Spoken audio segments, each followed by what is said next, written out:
Welcome to the Everybody Matters podcast, a show dedicated to the idea that when organizations care enough to show their people that who they are and what they do matter, they unlock the only business idea with truly unlimited potential. I'm Brent Stewart, your host. This podcast is an outreach of Barry-Wehmiller. Don't forget to connect with us on the web at barry-wehmiller.com, on Twitter at Barry-Wehmiller, on Facebook and LinkedIn, and check out our blog, trulyhumanleadership.com. Listening is something we talk about often at Barry-Wehmiller, and you've probably heard a lot about it on this very podcast. In fact, learning to really, truly listen is so important, it's the foundational class of Barry-Wehmiller University, our internal school for our team members. We call this class Listen Like a Leader. It's also one of the most sought-after courses offered by the BW Leadership Institute, the part of our company that shares what we have learned about building and fostering a people-centric culture with other organizations. We've heard time and again stories of how this class has not only affected the lives and relationships of our teammates within our business, but how it has made a marked difference in their personal lives. A number of years ago, Cynthia Chapman, the wife of our CEO Bob Chapman, recognized the impact this class was having and challenged us to share these ideas with the broader world. So she and Bob founded Our Community Listens, a nonprofit dedicated to bringing these skills to communities. Currently, Our Community Listens regularly offers our communication skills training courses in 13 locations around the country with almost 4,000 alumni. One person who has taken this communication class through Our Community Listens is Gregory Bulanow, a fire chief in North Charleston, South Carolina. In 2014, Chief Bulanow was looking for training for the leadership of his department and heard about Our Community Listens through word of mouth. After he attended, the chief knew this was something that could make a huge impact on his department and on the North Charleston community. On this podcast, we talk with Chief Bulanow about the significance of listening in his work, and we start off with him talking about why a class such as this would apply to his department. I think firefighters are action-oriented people. We solve problems by breaking down doors, dragging in hoses, and hitting things with axes. That's what we're trained to do, and we do it well, but that is not the right skill set for many of the issues that we face. Station life and then also home life as well. So there's aspects of our job in our lives where that skill set does not serve us well, and I think it leads to a lot of pain. The pressures of shift work, 24-hour shifts, put a huge strain on families for people to be gone for 24 hours at a time. And then just that repeated exposure to emotional trauma, I think, takes a toll on firefighters as well. It's not just the one incident, but it's the repeated exposure. I think I've often thought that it's particularly cruel to take the most caring people in the world, some of the most caring people of the world, who are the people that apply to be firefighters, and then expose them to the suffering of others day after day after day. And unfortunately, that's what happens. And I think we as firefighters need to learn how to talk and listen to each other to deal with these issues. Because I think the fire service is seeing the consequences for not knowing how to deal with those issues. When compared to the general population, firefighters are at significantly higher rates of divorce, substance abuse, domestic violence, and suicide. All of those things, and in some cases, significantly higher rates, like 2 to 3 times the general population. Wow. And these are guys, firefighters will do anything to help another person, especially another firefighter, but they may not put the work in to listen if they don't feel like it's doing something, that it's really valuable, because we're so action-oriented, we don't think of listening as doing something, but it is so critically important because of what firefighters are exposed to. So just, I think OCL really gives us that skill set. We obviously need to expand our skill set. As firefighters, we say we have the greatest job in the world, and I believe that. We get the opportunity to help people every day. but it does take the toll, and so we need to gain the listening skills to be able to take care of one another as well. After I took the class, and I also took it with one other deputy chief. So we met again with Julie. So he and I were both blown away and said, absolutely, this is something we want to try and spread throughout our whole department, with a primary focus on our supervisors. So we met again with Julie Chapman and worked out a way to try and train our whole staff, all of our supervisors, and that is 70 people. And we wanted it fast, but we didn't want to detract from the group experience that we had experienced in taking the class. I thought there was great value in being in the class with civilians, and we didn't want to lose that group dynamic. And we thought if we put too many firefighters in there at one time, that the fire service culture would start to distract from the class experience, both for non-firefighters and for firefighters themselves.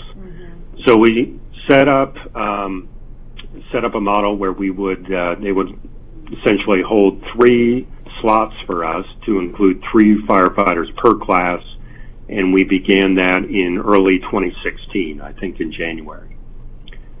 And since then, we've now trained more than 40 people, so most all of our upper command staff, and also a good group of line officers. And nobody was forced. They all volunteered. They were encouraged by their supervisors, and I think they heard some positive buzz from their colleagues. And then, and afterwards, many of them came to me and thanked me and told me how powerful the training was for them. And that's a very rare occurrence where somebody will have. We do a lot of training and send people to a lot of training classes, but that's a very rare occurrence for somebody to come back and come to my office and ask to speak with me and tell me how valuable it was for them. But that happened many times, and also several of them sent their spouses and friends as well. So that's, I think, further testament to the value that they experienced. So, sort of what we saw in how we thought that this would apply to our department is that, as I mentioned, we do a lot of training in the fire service, but most of it is technical training geared toward, obviously, emergency response. But that's actually less than 10% of our average workday. Even as a very busy fire department, on an average day, less than 10% of our workday is spent doing actual emergency response. So the other 90% is getting along with other people in the close confines of a station, and working together and doing the things that need to be done there. So we thought, especially for our supervisors, gaining an understanding of our behavioral tendencies and those of others is just extremely important. And I thought there were several elements, that really applied to the fire service. That understanding of behavioral tendencies is very important. Understanding the differences and learning the style flex is very valuable. And then listening. And really just understanding the value of listening is just so critical within the fire service culture. Important for everybody, but I think especially valuable in the fire service culture, because I think that is so hard for a firefighter to accept, but extremely powerful if we do. Chief Bulanow continues by giving a couple of examples of how better listening can impact their day-to-day work, which, as he says, is not all saving cats from trees and racing into burning buildings. It could be anything from, an example of that was there was a lady who owned a business, and our fire inspection division was making her install a sprinkler system in a building that she was renovating for business. It was going to be a huge expense. She didn't want to do that, but the fire code was clear. It was required. We had made other businesses throughout the city comply with that, but her understanding was that there were other businesses that didn't comply with that. And so she felt like she was being singled out. And our fire marshal was adamant about that. It needed to be done, and she showed me the relevant sections of the code, and I supported her in that in that requirement. But the business owner was very upset and very frustrated, and so she came to meet with me, and literally all I did was let her talk, and just listened, and tried to use the skills that we had been taught, and she was but yet at the end, she still had to install a sprinkler system. But she had the opportunity to be listened to, and feel like I heard her and understood that it was going to be difficult for her, and it was going to be expensive for her, and I recognized that. And I think that's what she needed. And after that, we did not have issues with her again, and she complied with the fire code and installed the sprinkler system. So that's an external example. Internally, just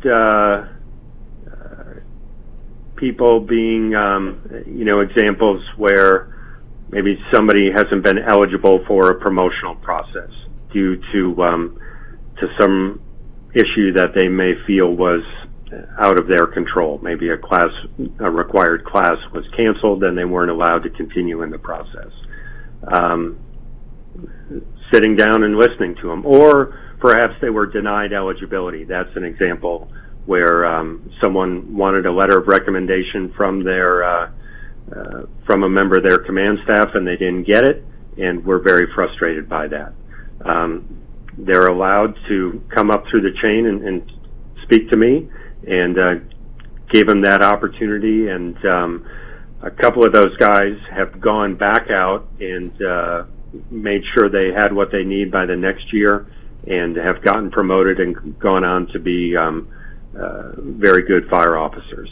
So just giving them the opportunity to be heard, not changing my mind, not changing policy, but just it is what it is. It's unfortunate that it worked out the way it did, but for the good of the organization, this is what needs to be done to take the next step. Mm-hmm. That's something that I think is very difficult for us to do in the fire service as well, because we have sort of a unique dynamic there. It's especially difficult within a fire station because we're all living together like a family. So for our supervisors there, if the person you have to discipline may be the same person who is cooking your dinner, or you're sharing living quarters with, or sometimes sharing a bunk room with, that makes it very difficult if you don't know how to deal with a conflict constructively. Mm-hmm. So I think too often in the fire service we tend to avoid problems until they blow up into a major conflict. And talking with fellow fire chiefs, that's one of the things we see time and again, where, so many of the issues that we have to deal with that involve disciplinary action, involving terminations, those types of things, are things that could have been nipped in the bud if a line level supervisor had the skills and the ability to do that. And we see that time and time again. So, or too often we end up transferring people rather than really getting at the root of the issue. So I think teaching our officers the way to address conflict constructively and without a lot of drama is just incredibly valuable. And I think any fire chief would, jump at something that provides provides their staff with the ability to do that. When a community is faced with a tragic event involving the very people who are sworn to uphold the law and serve its citizens, it can seem like there's been a breach of trust that oftentimes is very difficult to repair. How can that trust be regained? Chief Bulanow talks about one such incident in his community. I don't want to get too far out of bounds in terms of speaking for the police department and all of that, right. But we did have an officer-involved shooting, and that was very high profile, and so that was a real challenge for us. I mean, we were CNN and all of the news channels camped right outside my office window for a week when that happened, and then there's all the aftermath of that with some demonstrations, and then there was the trial for the officer, which was there was a hung jury, a mistrial, and so that is still going on. So we are working through that as a community, and I think OCL can be very helpful in helping us address that. I mean, it comes down to trust issues and relationships. And I think part of why we were able to avoid some of the civil disturbances that other parts of the country experienced was that there was a strong level of trust already established. There was some strong relationships between the city administration and some core contingencies throughout the city, and those relationships held, but they were strained, and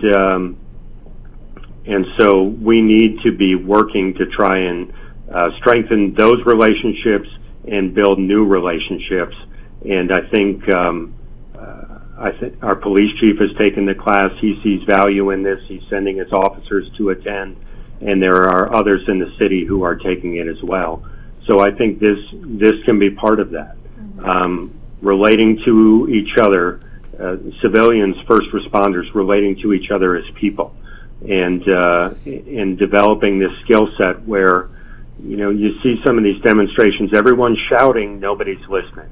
But those demonstrations are people that need to be heard and are finding a way to be heard. And so by developing these skills, we can all create that opportunity for each other. So how can just a simple class make such a huge difference? Can these skills be applied in more places than just within the firehouse or at home? Chief Bulanow talks about the hope he has for the North Charleston community. We saw this as an opportunity to build relationships, not only build the skill set within our organization, but also build relationships throughout our community with this class. So when I took it, I was struck really by the strong interpersonal dynamic that formed very quickly. So that we come in, group of strangers, bonded very quickly and very deeply. We're all talking about the things that are most important to us, our relationships, and that's the same for everybody. So that bonding experience, I think, can be very valuable for the right group of people. So what we've done over the last year or so is we're trying to include a core group of citizens, but then also 3 firefighters, and we've also included some police officers as well. And this gives the citizens the opportunity to get to know their first responders on a deep personal basis and vice versa. And many times I think people may all want the same things. I mean, we all want the same things for our community. And the fire service has a role, police officers have a role, citizens have a role. And we're all working, and we're working toward a better community.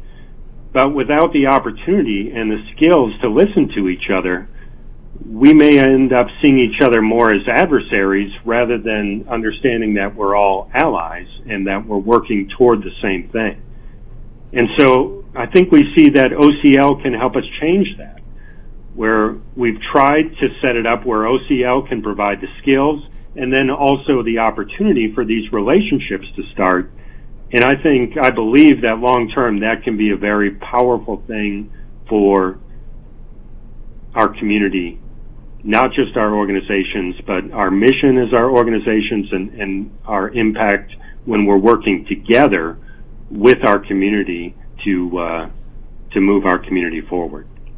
I don't know how this is going to turn out for us, because it certainly does raise expectations for us as an organization that we are going to be an organization that shows we care for all of our people by listening to each other and by resolving conflict, not with a bat, but with the bended knee.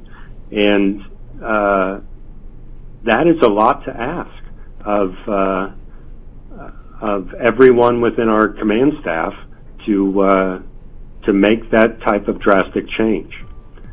So I'm optimistic. I'm very hopeful. I think it can make a huge difference, and I'm committed to it in the long term. But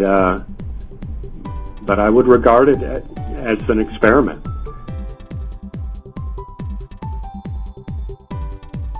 Thanks for listening to the Everybody Matters podcast. If you'd like to find out more about Our Community Listens, and if it's available in your community, go to ourcommunitylistens.org. If you're part of a company and are interested in taking Listen Like a Leader, check out the BW Leadership Institute's website for more information, bwleadershipinstitute.com. And as always, if you'd like to find out more about Bob Chapman and Raj Sisodia's book, Everybody Matters, The Extraordinary Power of Caring for Your People Like Family, go to everybodymattersbook.com. There's also a film version, and you just go to everybodymattersfilm.com. For updates on the book, this podcast, to get a lot of great content and insight, don't forget to connect with us on the web at Barry-Wehmiller.com, on Twitter at Barry-Wehmiller, on Facebook and LinkedIn, and check out our blog, trulyhumanleadership.com. I'm Brent Stewart. Once again, thanks for listening, and don't forget, Everybody Matters is the only business idea with truly unlimited potential.